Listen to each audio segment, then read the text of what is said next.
Good morning বন্ধুরা, সবাই কেমন আছেন? আর আজকের আমার এই প্রথম ব্লগে আমি সকালটা শুরু করছি এক কাপ চায়ের সাথে। সকালের কাজকর্ম সেরে নেওয়ার আগে এক কাপ চা খেতে খেতে একটুখানি টিভি দেখে নিচ্ছি, আর তারপর এই সুন্দর গানের সাথে আমি আমার সকালটা শুরু করছি। তো সবাই কেমন আছেন জানাবেন, আর আমার ব্লগটা কিন্তু অবশ্যই আপনারা শেষ পর্যন্ত দেখবেন। ওয়েলকাম বন্ধুরা, আমার রিমাস মিনি ব্লগ চ্যানেলে আবার নতুন করে আমি ভিডিও দিতে চলেছি। আমি অনুশ্রী, আর আমি আমার চ্যানেলে আজকে আবার নতুন একটা ভিডিও দিয়ে প্রথম ভিডিও শুরু করলাম। তো আপনারা সবাই আমাকে সাহস যোগাবেন আর আমার পাশে থাকবেন অবশ্যই, তাহলে আমি প্রতিদিন এরকম ডেলি ব্লগ চালু করতে পারবো। তো বাজার থেকে দেখুন, প্রথমেই সকালের ভিডিওটা দেখে নিয়েছেন। সকালটা শুরু করেছিলাম একটুখানি গ্রিন টি দিয়ে, আর তারপরে মাছ বাছতে বসে গিয়েছি। বাজার থেকে ছোট মাছ নিয়ে এসেছিলো, আর সেই মাছ বাছতে গিয়ে আমার যা অবস্থা, নাজেহাল অবস্থা। তো মাছগুলো দেখুন, ছোট ছোট মাছগুলো, সমস্ত মাছগুলোর পেটে কিন্তু ডিম ভরা। আর এই ছোটো ছোটো মাছ খেতে কার ভালো লাগে অবশ্যই কমেন্ট করে জানাবে।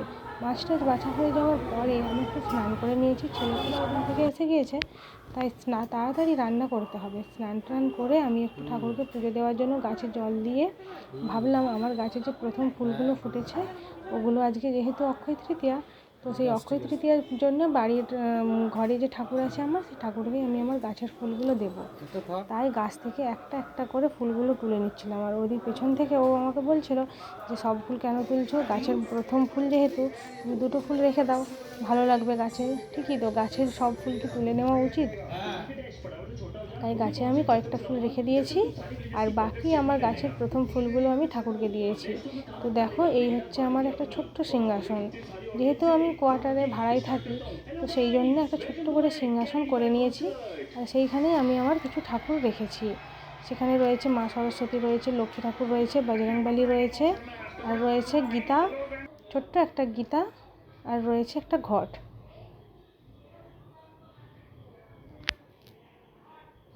তো তারপর ফ্রেশ হয়ে একটু খেতে বসে গেলাম। পুজো টুজো করার পর ফ্রেশ হয়ে সকালের খাবার মুড়ি আর কলা দিয়ে শুরু করেছি। তারপর একটু দেখলাম বাইরের দিকে যে আকাশটা আজকে কত সুন্দর পরিষ্কার পরিচ্ছন্ন, কি ঝলমলে রোদ উঠেছে। আর সেই রোদে আমি আমার এই সোলার লাইটটাকে একটু চার্জের জন্য দিয়ে দিয়েছি। যেহেতু এখন ঝড় বৃষ্টির দিন, যখন তখন কারেন্ট চলে যাচ্ছে, তাই আমি কারেন্ট চলে গেলে খুবই অসুবিধা হয়। তো সেই জন্যেই আমি সোলারটাকে একটু রোদে বসিয়ে দিয়েছি। তারপর এদিক ওদিক করার পর ছেলের সাথে একটু গল্প টল্প করে দুষ্টুমি করছে, টিভি দেখছে, কী করবে আর একা একা ঘরের মধ্যে খেলতেও পারছে না। তো তারপরে আমি কী করলাম, ওকে একটু টিভির কাছে বসিয়ে দিয়ে চলে এলাম রান্না করতে। তো রান্না তো করতেই হবে, এটা তো আমাদের প্রতিদিনকার কাজ বন্ধুরা। রান্না তো করতেই হবে, যেহেতু আমরা হাউস ওয়াইফ, আবার তার উপরে মা। রান্না না করলে বাচ্চারা খাবে কি, তাই না? তো তাই রান্না করতে চলে এলাম। যেহেতু গরম খুবই পড়েছে, গরমে করে নিয়েছি পাতলা পাতলা ঝিঙে আলুর ঝোল। আর যে মাছগুলো এনেছিল বাজার থেকে, সেই মাছগুলো একটু ভালো করে ভেজে নিচ্ছি। ভেজে নিয়ে মাছগুলোর একটু ঝাল করব আজকে। খুবই গরম পড়েছে, তাই খুব রিচ খাওয়ার কিছু একটা করা যাচ্ছে না, খেলেও অসুবিধা হচ্ছে তো শরীরে। তাই অল্প করে একটু বেগুন দিয়ে হালকা করে সর্ষে বাটা দিয়ে মাছের একটু ঝাল করে নিয়েছি। যে ছোটো ছোটো যে পুঁটি মাছ বা ছোটো মাছগুলো যে এনেছিল, ওগুলো একটু ঝাল করে নিয়েছি। তো কেমন হয়েছে রান্নাগুলো একটু জানাবে দেখে, সবাই কমেন্ট করবে কিন্তু অবশ্যই। এক এক করে একের পর এক রান্না হচ্ছে আমার। এদিকের করেছি লাল শাক ভাজা, আর এদিক থেকে ছেলে অন্য দিক থেকে বায়না করছে যে খাবো মা, দেরি হয়ে গেছে, খাবো, খিদে পাচ্ছে, ও ঘুম পেয়ে গেছে। তো তার জন্য তাড়াতাড়ি করে গরম গরম এই মাছের ডিমের বড়াগুলোও করে নিয়েছিলাম। করে নিয়ে ওকে বলেছি দাঁড়া, আর কিছুক্ষণ বাকি আছে, তারপর তোকে খেতে দিয়ে দিচ্ছি। এদিকে বাইরে সূর্য প্রায় মাথার উপরে উঠে গেছে, যেহেতু টাইম অনেকটাই বেলা হয়ে গেছে। তাই আমি বাইরে দিয়ে একটু দেখছিলাম যে কতটা গরম পড়েছে আজকে। আর এদিকে ছেলের জন্য খাবার আমি রেডি করে নিয়েছি। ও ছোটো মাছ খেতে পারে না, ছোটো মাছে তো খুব কাঁটা, তাই ছোটো মাছের বদলে ওকে মাছের ডিম দিয়েছি বেশি করে। আর একটা ছোটো মাছ নিয়েছি, যদি একটু কাঁটা ছাড়িয়ে খাওয়াতে পারি। তারপর এদিকে ও চলে এসছে খাওয়ার জন্যে।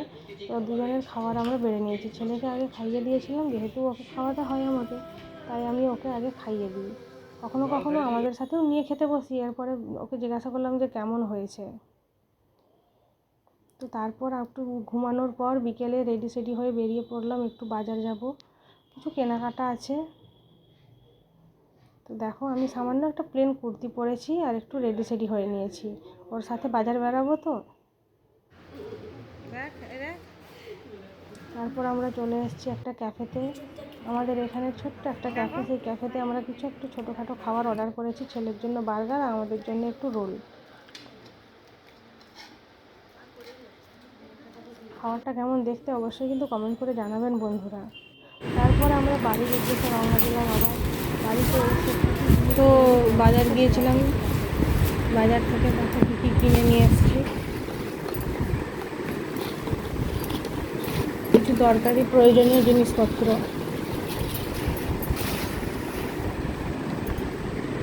এটা নিয়েছি একটা হ্যান্ড ওয়াশ, এটা আছে কন্ডিশনার, এটা আছে শ্যাম্পু, এটা একটা আর একটা মাথার ক্লিপ।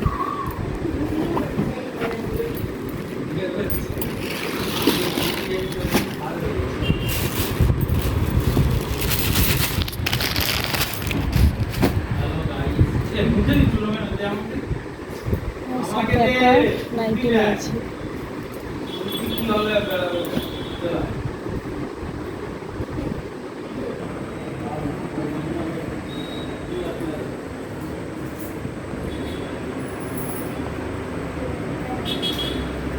এই নাইটিটা নিয়েছি, খুবই ভালো, একদম নরম কটনের। সব থেকে একটা ভালো জিনিস নিয়েছি, সেটা হচ্ছে এই যে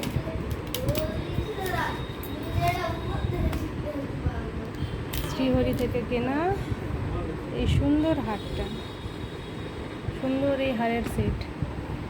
কেমন হয়েছে অবশ্যই জানিও।